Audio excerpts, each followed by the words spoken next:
You are listening to a pleasure podcast. For more from our Sex Podcast Collective, visit pleasurepodcasts.com. Welcome back to Private Parts Unknown, a podcast about love and sexuality around the world. I'm Courtney Kocak, and privates, today I am taking you inside the peep show. That's right, I'm giving you a peep inside Coco's Peep Show, which is my OnlyFans account, and we are going to celebrate my OnlyFans anniversary, actually my 3-year anniversary on OnlyFans. And it has been such a wild and crazy and fun and interesting and awesome ride. So I want to tell you all about what I have learned over these last 3 years as an OnlyFans creator, how much money I've made, some of my marketing tips, what I've learned about body love and self-love and all kinds of stuff like that. I am going to give you the entire rundown in today's episode. So let's get into it. All right. So Friday, August 11th was officially my 3-year anniversary. And so I spent this whole past weekend, catching up on my messages and reviewing dicks, honestly. That is part of my job as an OnlyFans creator and one of my favorite parts, actually. So before we get into the nitty gritty of the dick reviews and how much money I made and stuff like that, let me tell you about the how and why I started my OnlyFans. So let's rewind to the summer of 2020. It was the pandemic. I think there had been around that time, there was wildfires in Australia, and this girl had done like an incredible campaign where she offered topless pics, and she got a huge response and was able to make a ton of money for that relief effort. And I sort of saw that and clocked that, and then, went on with my life. And around that time, Sophia and I were planning a series for the podcast, Comedians of OnlyFans. There had been a lot of comedians that we knew or that were in our kind of cohort or periphery that had become OnlyFans creators, and we thought it was like a really interesting development. And I like to do my best to normalize sex work on this show. So we decided to do that series around the same time. And I did my own offer after seeing Sam Mowry, I believe. They did an offer of their own and are in the LA comedy scene. And I saw that and I was like, oh, I'm going to do one too. So I did an offer where it was like, if you donate at least, I think it was $25 to Black Lives Matter and send me the receipt. I was really strict about like, you had to send me the receipt and it had to be legit and like with your kind of name on it or whatever. And if you DM me that, I am going to send you a topless pic, which was basically like I would send everyone like a 3-pack. And then I did 2 rounds of that. So if they wanted to do it again, they could make another donation and I would send them another 3-pack. So I basically had like 6 pics involved in that. And I called it Thirsting for Justice, like a play off a thirst trap. And I made a spreadsheet to document all of this, which I still have the spreadsheet. And I'm looking at it right now, and I actually made $32,685 from my BLM campaign. And that was a shit ton of money. And it seriously took like a week or 2 of my life of just doing the administrative tasks of like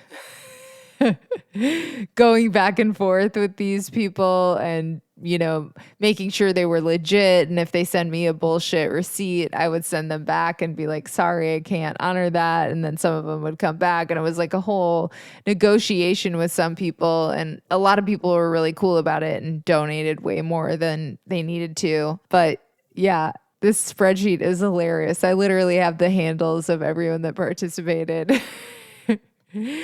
So I did that. It went awesome. I felt really good about raising over $32,000 because I never would have been able to donate that on my own. But the administration part of it was really becoming an issue. So it was just eating up all my time in a way that was unsustainable. But I kept getting requests for like, honestly, weeks. So finally, I was like, okay, I'm moving over to OnlyFans and I'm going to donate 10% from now on of my OnlyFans. And I did that for the first several months. I donated 10%. And that whole thing just made me realize in a way that I didn't know before that, like, I guess there's like a market for my boobs. Because I mean, my account is pretty tame. It's Playboy style. It's lingerie, it's bikinis, it's topless, you know, and I have been upfront about that from the beginning. But it made me realize, you know, I was in my late 30s. I didn't think anyone was going to be that interested. And I was blown away by the response. It was very flattering. And like I said, I was really happy to be able to help that cause. And then eventually it just became like, oh, I need money too. And this is a great way to make money. And I just loved doing the photo shoots, but there were expenses involved in doing the photo shoots. So I kept going with it basically.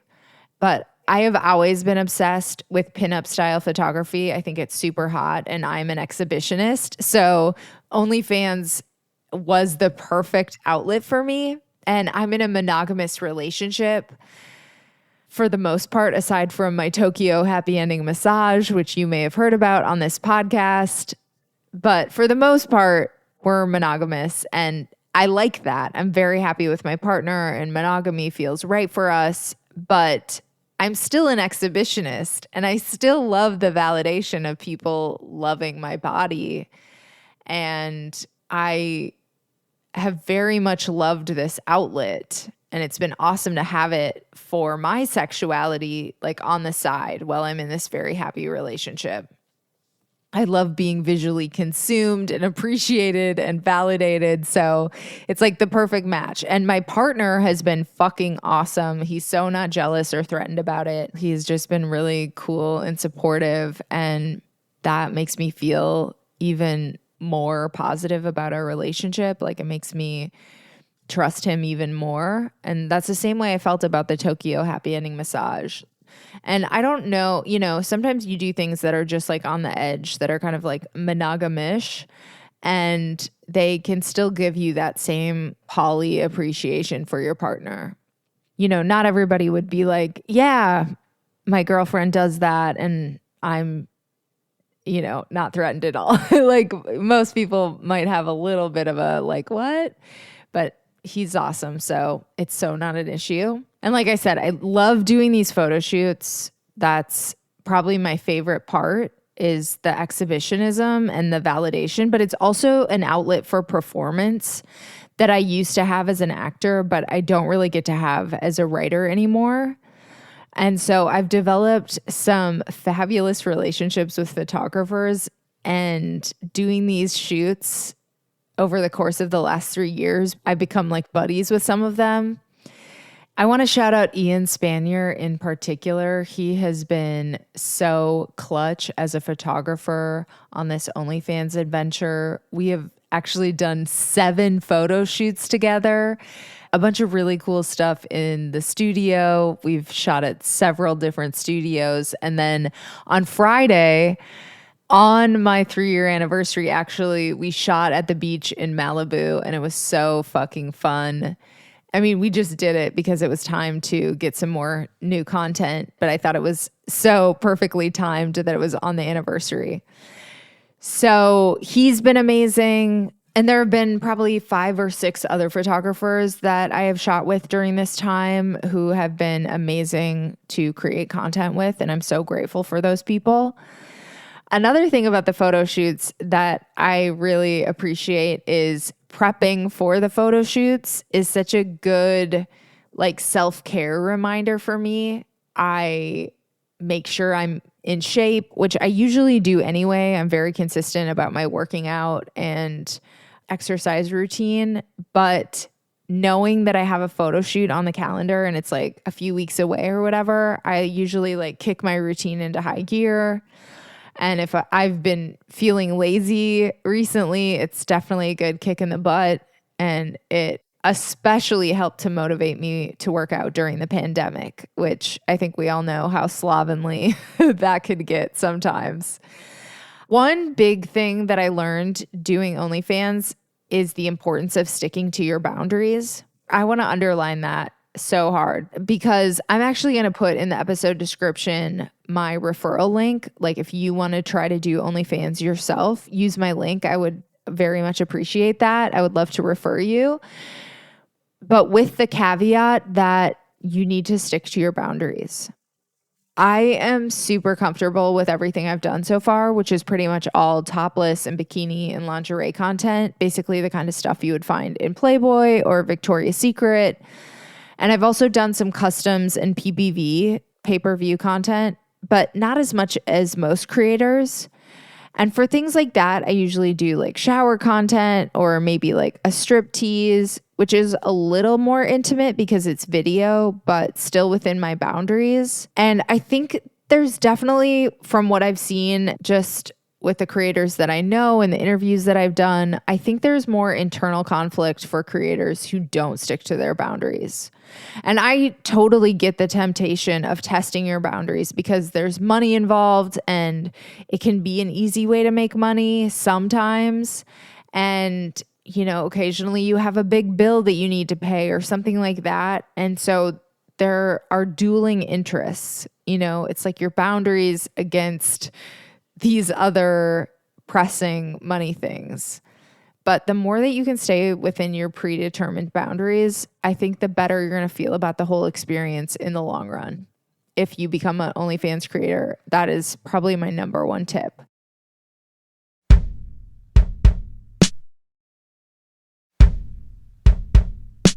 One thing that I absolutely love to do that I've discovered from doing OnlyFans is dick reviews. I freaking love doing dick reviews. Right now I do dick reviews for $20 and I treat dick reviews like a work of art. I only do them in writing. So basically you send a $20 tip and a dick pic. And I will send back a paragraph review of your dick. But I take it super seriously. I will say my turnaround time, okay, you know, for some people has not been that fast. But the feedback, even when it has been like a ridiculously long wait time, is that it's been worth it. I have not had any unsatisfied customers so far. Usually people are thrilled because it is like a work of art. So if you want a dick review, you should get one because my hope and goal is that I'm going to be a best-selling author in the near future. And I think it's really cool that people can buy this sort of keepsake from me. Like, this might be a dick review from a best-selling author. I mean, just saying. Anyway, I am all caught up on my dick reviews now. My goal for this weekend was to go through and catch up on that. So if you are in the market for a dick review, now is a really great time to subscribe and order one. And it would be my absolute pleasure to review your dick. I've even gotten a few returning customers for the dick reviews. They just sent me another pic of their dick. Like, you know, a couple months later, they'll be like, hey, can you do that again? So anyway, I love that. In terms of new developments, I got accepted by Playboy about a month ago, which has honestly been like a long-term dream of mine. My goal is to become a legit bunny and like do events for them. And I would love to shoot for their lingerie brand, Honey Burdette, and just become part of their modeling squad. So I'm currently trying to figure out how to do that and like setting up a little bit more of a presence on Playboy. So that is another place you can follow me. I'm going to put the links to both my OnlyFans and my Playboy account in the episode description. On Playboy, you can actually just follow for free. and you will still get access to some of the photos. So if you don't have a lot of money, but you still want to support, that's a great way to do it. So one interesting thing about OnlyFans that I have learned from this experience is that I don't have to feel great about my body for other people to appreciate it. Like, I have my preferred weight, but even when I'm on my heavier end of my normal range, my fans don't seem to care or even notice. And that's taught me to love my own body even when I'm not at my perfect weight. So it's just taught me to chill out a little bit more about that, which is really good for me. This is kind of an odd association, but when my grandma passed away like 7 years ago now, I got to be there like when she was crossing over, and I remember looking at her legs and just thinking they look so young and beautiful even though she was 88.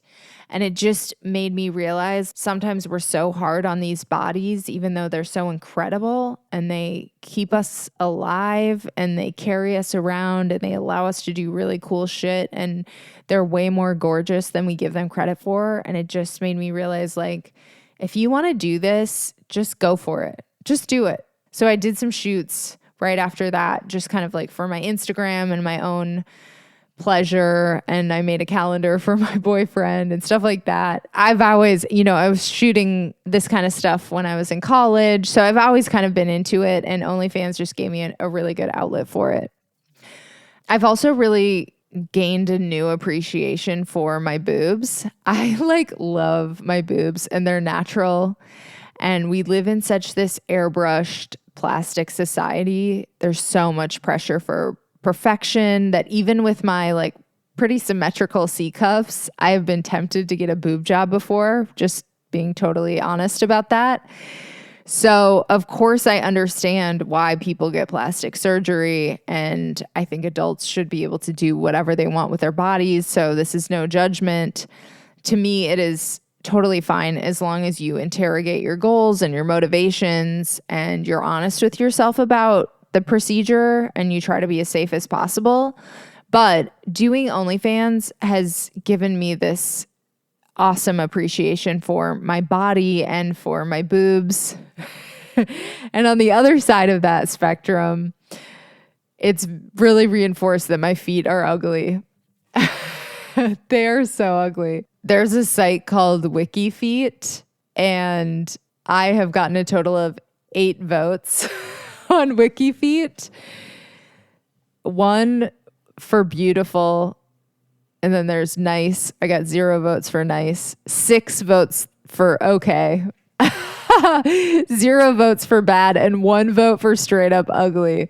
So my overall rating is like a 3.5 or something on WikiFeet. And I think that's fair enough. Like, my feet are not cute. One of my toes is kind of fucked up. So I just think that's funny. Like, I am not your girl. If you have a foot fetish, a couple of people have been wanting me to make customs, where my feet is the star. And I'm like, I don't think you want me to do that. Like, they're not that cute. I just want to be totally transparent with you. But, there are plenty of OnlyFans creators who make bank off their sexy feet and toes. And some people just have accounts for their feet.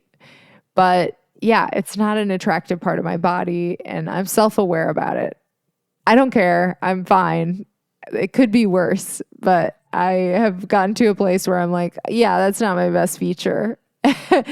And it is pretty rare for people to ask for feet customs, aside from a couple folks. And I don't really offer them because I like to feel good about my content. So I'm not trying to push ugly feet content. And yeah, another big takeaway for me is that when I started, I was self-conscious about my age. I must have been 36 when I started because it's my 3-year anniversary and I'm 39 now. And I honestly feel like as hot as I ever have at this stage. And at one point I thought like, oh, I'm definitely going to need to retire at 40. And my 40th birthday is soon coming up, and I do not feel the need to retire anymore. And none of my fans has ever made a negative comment about my age, which I love. Thank you so much, horn dogs. And it's just been such a refreshing reminder that age is just a number. It's like about your attitude, about your energy, and you can keep yourself looking good for a long time. And yeah, I just said horn dogs, and that is what I call my fans on OnlyFans. I absolutely love my horn dogs. I am so grateful for these subscribers. Most of them are men, but I've had some really cool women subscribe too. And I'm just honored that they want to spend their money with me and their time with me and just be part of my orbit. So thank you, horn dogs. And I think all of this really stems out of I've always had a little bit of an instinct for sex work and a curiosity. I was a hostess at a strip club. In college, I got paid to kick this guy in the balls. I did a Craigslist massage one time. Like, I've been a dabbler, and this gave me a chance to do some more. And I really love the world, as you can probably tell from my podcast interviews and the subjects that I like to focus on. Like, I really think that we need to normalize it more. And, I don't know, people could argue probably both ways, but I think just being a person who's out about my own participation in it makes it seem a little closer to home for at least people in my life. And so I hope that helps the entire perception of it in my own little way.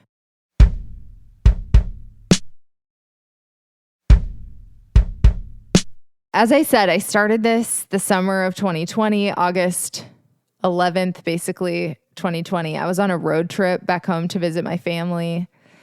And it was like 5 months into the pandemic. We were doing our Comedians of OnlyFans series. I think we'd done one interview so far. And in that first interview, I remember being like, oh my God, I got to do this. And then before we even recorded the second interview, I had signed up on this trip and was fully in it and was also a comedian of OnlyFans. So if you are interested in checking out that series, I'm going to put a link in the description for that. And what's funny about that trip is I stopped and I stayed with an ex-boyfriend just on his couch for the night as I went through Colorado.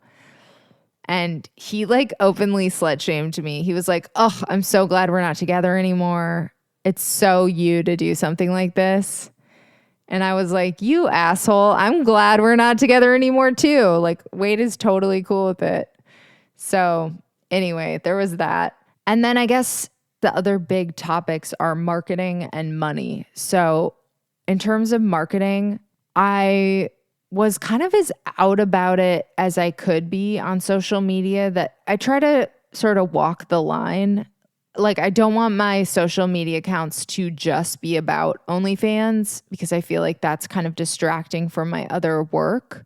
So I do promote my OnlyFans page and my Playboy page on there sometimes, but I definitely just try to sprinkle it in and keep writing and podcasting kind of front and center. And that's just for me. That's because of my other career goals, which I've been working on for a long time, and really just trying not to distract from that too much. But, I have had it where I need it as a source of income. So it's a little bit of a push-pull, but Twitter is definitely easier to promote on. You can include the link. You have to be a little bit more careful on Instagram. I tried Reddit a little bit, but the problem is you have to build up so much karma to be able to post. I think it does work, the Reddit promo, but you have to really spend a lot of time on there before you get a payoff. And so that's not exactly right for me. I really try to promote it on podcasts, on my own podcast, when I guest on other podcasts. And that has been the best thing for me, I guess, probably because that is where most of my platform is. is through podcasting, so kind of makes sense. I think as far as marketing going forward and how I can do it better is just like I split up my accounts, and I also have a Coco Peep Show Instagram. And I think if I invest a little bit more time on that account and really like post the tamer stuff on there and try to build that following where it's like just that kind of content, that might help. And also maybe doing some more sexy reels. I feel like if I shot specific stuff for that page, that might help. Or just shooting reels content for my main Courtney Kocak Instagram that was a little like cheeky would help. I'm hoping maybe I'll get reposted by Playboy and I can start to really build my audience over there. I love OnlyFans though, and I'm established over there, so I'm not really wanting to move anyone over from there yet. For now, I am very happy on OnlyFans, and I hope to grow my Playboy account kind of like separately alongside it. But I am putting up my content on both. And like I said, there's a free option where you get some of the tamer stuff on Playboy. So if you are wanting to support, you can follow me that way. Money-wise, I know a bunch of you are going to be wondering about the money, so let me give you that. So as of this recording, I have 238 fans on OnlyFans. It's definitely gone up and down. I had like in the hundreds for a long time at the beginning. At my lowest point, it was maybe like 60 some. And then it shot up to 400 and some for a while. And now it's kind of leveled out at this 238-ish number. And I would love to get back up to like 300. But another way that I plan to grow moving forward is to do more PPV content, pay-per-view. And I also really want to do more dick reviews. So like I said, if you are in the market for a dick review, you want to know what people are thinking about your dick, I will be happy to fill you in. So head on over to onlyfans.com/Coco Peep Show and tip me $20 in the DMs and send me your dick pic and I will give you a review. So just pulling up my statistics, my all-time money that I have made is I made just shy of 30,000 gross. So right now, I'm actually recording this on Sunday the 13th, so like a couple days after the anniversary. So it's maybe like $100 off, but I am at $29,806 gross for the 3 years. So basically almost 30K. And then OnlyFans takes 20%. So my net is 23,839 net. And of course, I've got some expenses for the photo shoots and beauty stuff that's associated. And I would love to grow that number. Like I said, I want to do more PPV. I want to do more dick reviews. My biggest month was $2,331. That's my only month over 2,000, which felt so good. I also had 7 months that were in the $1,000 to $2,000 range, and I'm on target for another one of those months. So I should do that again in August. And basically the last 6 months have been really steady for me and have been like, that's how I've made a bunch of my money. I've been posting daily on there and just trying to maintain it better than ever before. And so I've really been able to like maintain my numbers a little bit better. My lowest month or months actually were directly preceding that. I had 5 months that were not so good right before I started making money again and taking it a little more seriously. And my lowest of those was 160. So not very much on that month. And I really don't want to go back down there. I would love to do this for the next 3 years, really. I mean, depending on where I am with all my other career stuff, like if I get super busy, I don't know if I'll be able to. But I really, really love doing it. I love, like I said, having the outlet, and I hope I get a chance to keep making this content. I hope it keeps getting better. I love it over there, and I've learned a lot of actually really good lessons, maybe some unexpected lessons. So that is it for my 3-year anniversary episode. Thank you so much for tuning in. Like I said, I'm going to drop a bunch of links. I'm going to drop the links to my referral link. If you want to start an OnlyFans account, please use that link and I get a little kickback. If you want to subscribe to my OnlyFans, I would be thrilled to have you as a horn dog. So there's going to be a link for that in the episode description. And I'm also going to drop a link for my Playboy account and the Comedians of OnlyFans series.